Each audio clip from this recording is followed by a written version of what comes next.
はい、皆さんこんにちは、せんちゃんです。私、ついに歯科矯正を始めます。実は私はですね、YouTuber を始める前は歯科衛生士をやっておりました。ただ、矯正専門の歯科医にいたわけじゃないので、矯正についてはね、あんまり知識がないんです。だから今回はいい経験にもなるかなと思ってね、頑張ってみようと思います。で、今回はどんな矯正をするのかっていう治療計画と、費用だったり、期間だったり、皆さんが気になる部分をピックアップして紹介していこうと思います。私、歯科衛生士として分かりやすく説明していきたいと思いますので、ぜひ最後までご覧ください。こちらに治療計画書がありますので、それを見ながら説明していきたいと思います。まず私の主訴は前歯が噛み合わないっていうことで歯科医院に行きました。こちらをね見てもらうと分かると思うんですけど、前歯が全く噛み合っていない状態です。つまり奥歯でしか噛み合っていないので、奥歯にすごく負担がかかっているような状態です。で、これの何が悪いのかっていうと、噛む時の負担が全て奥歯にかかっているので、その状態が長年続くと奥歯が欠けちゃったりとか割れちゃったりとか、とにかく奥歯に負担がかかります。今の私の状態は左右6番と7番しか噛み合ってないような状態です。つまりもう前歯がスカスカな状態ですね。これでね、日常生活一番不便なのが麺類とかを噛み切る時、とにかくこう前歯で噛みちぎるっていう作業ができないので、ラーメンとかパスタとかそういった麺類のものは前歯で引きちぎれません。それはめちゃめちゃねめんどくさいし、麺類をね食べるのが億劫になっちゃうぐらい不便です。多分ね、開口で悩んでる人って結構多いと思いますので、この動画がね参考になると嬉しいです。そしてもう一つ、開口と創生ということで、創生っていうのはいわゆる歯並びがこうガタガタしてるような状態です。しっかりとこう歯列球に収まってなくて、いろんなところにこうガタガタガタガタと配列されてるような状態です。私の場合はですね、まず左上の1番と左下の1番が捻点。捻点っていうのは歯がねじれてるような状態ですね。上顎の左右4番が口外側傾斜。簡単に言うと歯がぐっと内側に入ってしまっているような状態です。そして同じく下顎の左右の4番も絶側傾斜。上の歯はこうなっているのに対して下の歯はこうなっているような状態です。わかりますかね。そんな感じで大きく分類すると開口と創生になるんですけど、細かく言うとそんな感じです。そして歯科矯正するときに大事なのが歯の並びだけじゃなくて顎の位置関係。これもね非常に大切になってきます。なので矯正を始める前に検査をするんですけど、その時にセファロっていうねレントゲンを取ります。これはね横顔を取るレントゲンです。今の私の横顔こんな感じなんですけど、どうでしょうか。私はあんまり今の横顔気に入ってないんですけど、今回の歯科矯正では審美性よりも機能面の矯正なので、これはね変わらないと思うんですよ、あんまり。だから悲しいんですよね。矯正で劇的に可愛くなるっていうんだったら、お金とね時間をかけてもいいかなって思うんですけど、私の場合はただただ噛み合わせが悪くて機能面の不便を直すための矯正なので、ここが変わんないのはすごく悔しい。どうにかなれって思うんだけど、あんまりそこは変わらないかもしれません。そこら辺のね変化があったらそれも随時ね記録していきたいと思います。そして今の骨格の要素としては、意外にもね上下の顎の位置関係は標準的ということです。いわゆる開口の状態の人は上の歯がこういう風に出ていて下の歯とこう噛み合ってないっていうパターンが多いんですけど、私の場合は顎の位置関係は標準的。むしろちょっとね口元が引っ込んでるらしいんですよ。出っ歯っていう状態じゃなくて引っ込んでる今口元が引っ込んでる状態なので、これ以上口元を引っ込めると顎がね目立ってしまうという、ただでさえしっかりと出ている顎です。はい、口元が引っ込むことによってさらになんかこう主張をしてくる、そういう状態になりかねないということで、今回は火箸の矯正になります。開口の場合は歯を抜いた方が治りやすいと言われてるんですけど、私の場合はですね引っ込んでるので抜歯をする矯正はねあんまりね合わないそうです。抜歯をしてもそんなに意味がないということで、今回は火箸の矯正になります。そして歯の要素なんですけど、顎に対して歯が大きいって書いてありますね。どうやら歯が大きいそうです。はい。そして、上下の前歯の絶側傾斜ということで、これどういうことかというと、上下の前歯が内側にこういう感じだね。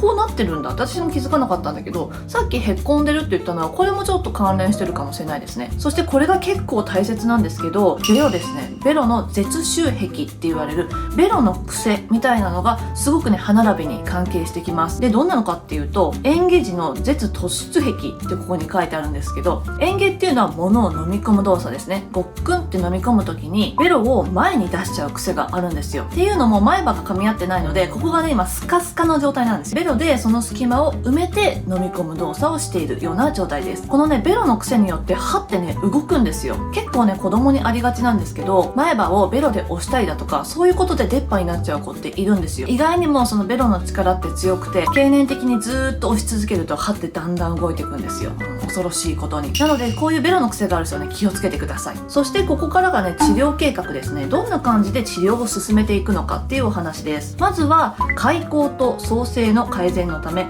マルチブラケット装置と歯科矯正用アンカースクリューを用いた矯正治療を行う。これが大きなね、計画です。私の歯科矯正はね、アンカースクリューを使います。アンカースクリューってどんなものかっていうと、めちゃめちゃ簡単に言うとネジみたいなもので、そのネジを口腔外っていうこの上顎の上の部分に打ち込みます。今奥歯しか当たってなくて前歯がスカスカの状態ですよね。で、どうやって噛み合わせるかっていうと、上の奥歯をグググッと沈み込ませます。はい、グググッと上の奥歯がグググッと沈み込むことによって全体的に当たるようになる。それをね、目指しています。そのためにアンカースクリューを用います。で、アンカースクリューについてはまたね、別の動画で詳しく説明していこうと思いますので、ぜひね、それも楽しみにしていてください。っていうのも実は今日アンカースクリューを打ち込みに行きます。はい、この後行きます。そして私はですね、マルチブラケット、いわゆるワイヤー矯正ですね。最近ではマウスピース矯正とかもあるんですけど、基本的にこういう縫合も絡んできてる場合はワイヤー矯正しかできないですね。マウスピース矯正ってさっき言ったようにちょっとしたこう創生だったりとか、歯並びが若干ここだけガタガタしてるよっていう場合にはすごく適しているんですけど、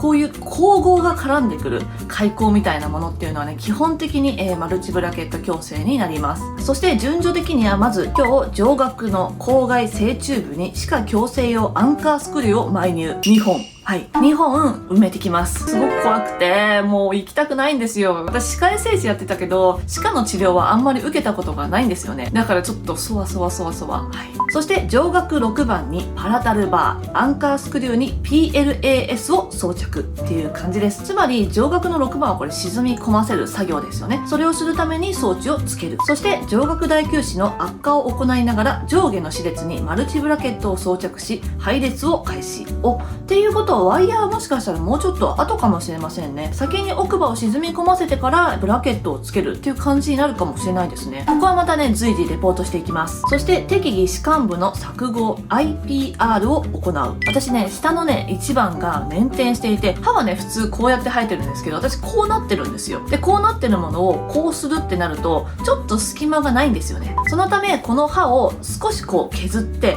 細い歯にする。細い歯にすることによってまっすぐ配列させるわけですね。なのでちょっと削るかもしれない。そして顎関ゴムを使用して咬合の緻密化と細部の調整を行うって書いてありますね。これは顎関ゴムを使う時になったらまた説明します。そしてこの時に舌位の意識づけや噛み締め訓練も必要って書いてありますね。やっぱりこれなんですよ。ベロなんですよ。結構ね、ベロって無意識に変なところに置いちゃったりとか歯を押しちゃったりするんですよね。そうならないためにちゃんとここにベロを置くんだよっていう位置をね、しっかり私に叩き込む。そういったね、訓練も行うみたいです。そして最後、装置を撤去して補定へ移行。補定っていうのはいわゆるリテーナーをつけて後戻りしないようにする作業です。やはりこのね、補定をね、サボってしまうと本当に後戻りしちゃうんですよ。なので矯正終わっても絶対に補定はするようにしてください。そしてここにも書いてあるんですけど、開口は複数の要因が関係した後戻りしやすい不正咬合です。お金と時間をかけても後戻りしちゃったら嫌ですよね。とりあえず計画的にはこんな感じになりますね。歯科医に行くために動画に記録していきたいと思いますので、ぜひそちらでね、詳細も見ていただければと思います。今もこう喋ってて、この前歯の隙間があるので、すごく喋りづらいんですよね。空気がスッて抜けてしまって、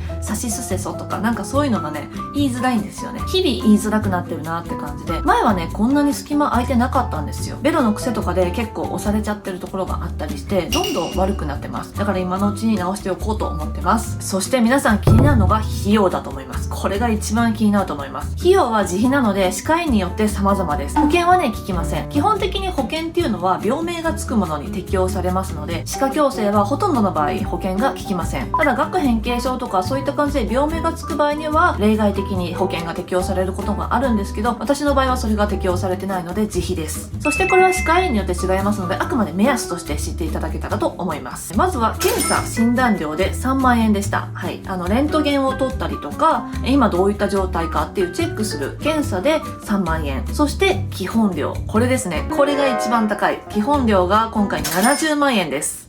これがなかなか高くて今までできませんでした。やっと貯金が貯まったといった感じです。私今29歳なんですけど、本当だったらもっともっと若い頃にやりたかったし、子供の頃にやりたかった。そして歯科矯正用アンカースクリューが1本 2.5 万円、そして2本なので5万円ですね。大出費ですよ本当に。そして処置料が1回あたり5000円です。はい、これね1ヶ月に1回通うんですけど、その度に5000円かかるっていう感じです。補定後は3000円になるみたいですね。そして補定装置はリテーナーが 2.5 万円、フィックスが 1.5 万円です。フィックスっていうのも補定で、前歯のところが動かないように裏側にワイヤーをつけてちょっと補定するような処置でございます。これも 1.5 万円。リテーナーも 2.5 万円なんですけど、リテーナーってね、なくすとまた作らなきゃいけないので、くれぐれもなくさないように気をつけてください。特にお子様とかはね、なくしがちなんですよ。私が歯科衛生士やってた頃もリテーナーなくしちゃいましたっていうね、お子さんがたくさんいらっしゃって、レストランとかにお食事に行った時にティッシュに包んで置いとくんだって。そうするとそのまま忘れてきちゃうってパターンがあるので、くれぐれもティッシュに包まないでください。リテーナーね、作り直すとまた 2.5 万円高くつきますので、本当に気をつけてください。こんな感じで、基本料は70万円なんですけど、だいたい治療に3年間かかるということなので、毎月5000円かかるとしても100万円いかないくらいかな。100万はいかないぐらい。めちゃめちゃ高いです。すごく高いんですけどね、頑張って貯金したので、これから勇気を出して歯科医に行ってこようと思います。今日から歯科矯正が始まるので、リアルな体験談はね、今日お伝えすることができなかったんですけど、今後はちゃんと記録して実体験を載せていきたいと思いますので、ぜひ参考にしていただけると嬉しいです。では歯科医に行ってきますので、皆さん応援をお願いします。はい。私、痛みにめちゃめちゃ弱いタイプなので、今もうすでに泣きそうです。だけど頑張っていきますので、ぜひ応援していただけると嬉しいです。そして今歯科矯正をやってるよって人ね、一緒に頑張りましょう。それでは最後までご視聴いただきありがとうございました。よかったらチャンネル登録とグッドボタンをお願いいたします。それでは歯科医院に行ってきます。さようなら。